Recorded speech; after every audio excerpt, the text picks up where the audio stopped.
Sa ating dagdag na mga balita, mga kabrigada, tutol si mamamayang Liberal Party List Representative Leila de Lima sa suhesyon ni Senador Panfilo Lacson na i-adapt na lang ang 2026 National Expenditure Program.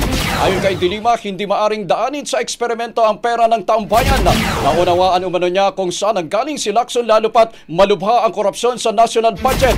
Paliwanag dito, nasa Kamara ang power of the purse at kapag hindi nila sinuri ang panukalang budget ay tinalikuran na rin ang mandato ng konstitusyon. Naniniwala ang kongresista na hindi ito ang tugon sa problema at maaring magtakda ng panganib na president kung saan hakbang para may tiwaling pangulo at magiging sunod-sunuran ang dalawang kapulungan. Para kay de Lima, ang kailangan gawin ay busisiing mabuti ang pambansang budget at panagutin ang mga sangkot sa maanumanyang proyekto at iyaking maprotektahan ang kaban hanggang sa Bicameral Conference Committee level at implementasyon ng government agencies. Ang bahaging ito ay hatid sa atin ng Standout ES4 Capsule. Simulang tuparin ang pangarap ng iyong anak. And starting now!